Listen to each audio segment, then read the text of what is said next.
Hey guys, I wanted to do another update. Just, I don't know, because I'm bored, nothing else to do. Got my work done for the day. I don't have an internet connection. I'm actually leeching off of somebody in this building, in the apartment complex that we're staying in, has an internet connection, wireless, but they only seem to be on for minutes at a time. I think because of the time, I think they check their email before they go to work in the morning, and then they check their email when they get home.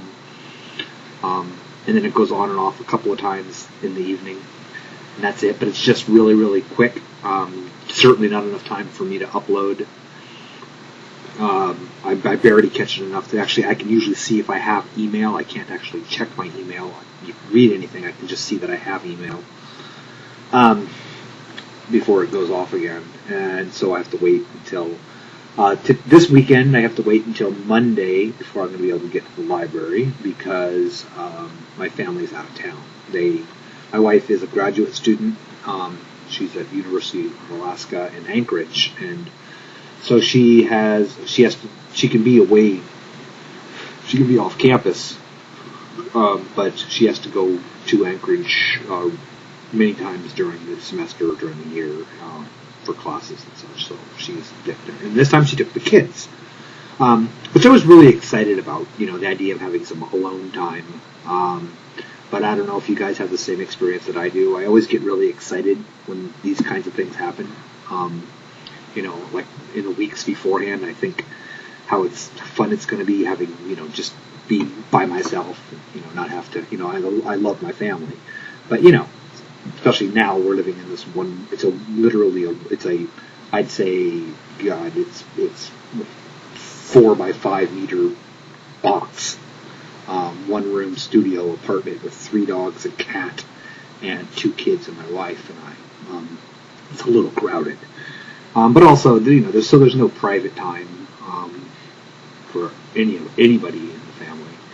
So I was kind of looking forward to it, but then it's like, I don't know if you have the same experience. It always seems like such an exciting thing, and you just sort of daydream about how much fun you're going to have. And then 5 minutes later, you lose interest in watching porn on the big screen TV in the living room. And then you're like, well, now what am I going to do? And then you're just sort of by yourself, and it's boring. So that's kind of where I'm at. But I did get a lot of work done. So I got a bunch of stuff ready to upload for Monday, work-wise, not play stuff, work stuff. So anyway, so that's that. So what are a couple of topics I wanted to hit on today. First of all, really exciting news. There's I don't know how many of you follow some of the more obscure science news, but new king crab from Alaska. So this new crab was described by a British graduate student, Sally Hall from Southampton. Actually, she described 4 new species. I forget the other author's name. I can look it up real quick here.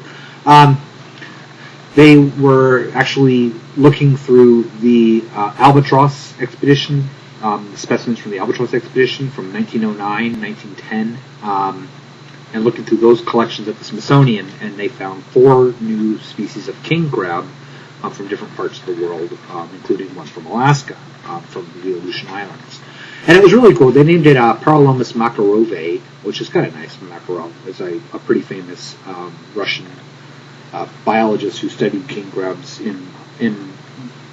throughout the northern Pacific. And in 1938, he did an exceptional paper on the biogeography that's kind of built. I've done a lot of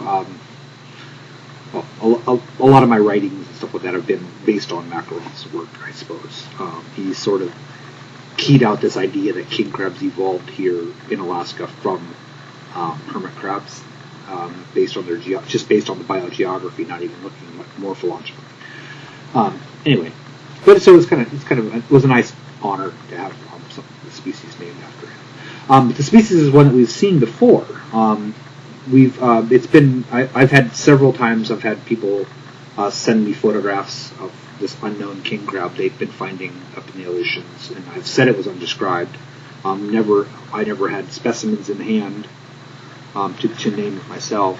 I've seen photographs, numbers of photographs of it.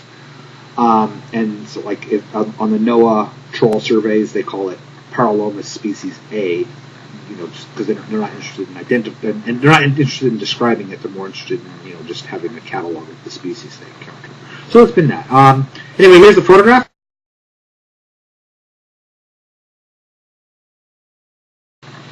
As you can see, it's a pretty spiny. It's much more heavily spined. All of our king crabs are pretty spiny. These are larger ones. And this one's exceptionally spiny. Anyway, that was pretty exciting news. And the other thing I wanted to discuss, nothing to do with king crabs, is I wanted to congratulate 4G for winning round 4 of the Juno's dipshit of the year. I'm really proud of him. He, you know, the other candidates, I mean, there was a lot. It was a stiff competition. In round 4 was extremely stiff, but you know, I firmly believe that you can't. How to put this? You know, for example, like Nick is a contender, and I fully believe that, you know, 20 years from now, Nick could be dipshit of the decade, dipshit of the century.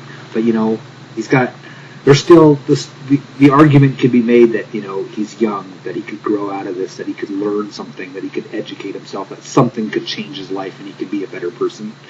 You know, at 4G is past the point of where that's going to happen. You know, and so I think that should be taken into account when you're looking at dipshittery. That's just my opinion. And some of the other candidates were you know, they're visibly insane. So 4G is neither insane nor young enough to account for his ignorance. He's just a dipshit. And I think that, you know, it's that you know, there's something for youthful exuberance, but, you know, age and experience makes a true dipshit. And anyway, so I was really excited, and I'm certainly going to be pushing for dipshit of the year. I think when I first heard that dipshit of the year was going to happen, my first thought was it has to be 4G. I don't know, you know, I don't know. Anyway, I hope he does an acceptance speech. I think it'd be really, you know, nice to, you know, hear him, you know, thank all the little people. I don't know. Anyways, I think that's really all I have to say. I'm going to make my. I'm probably going to get started here in a few minutes doing my question and answers. I'm going to be recording video.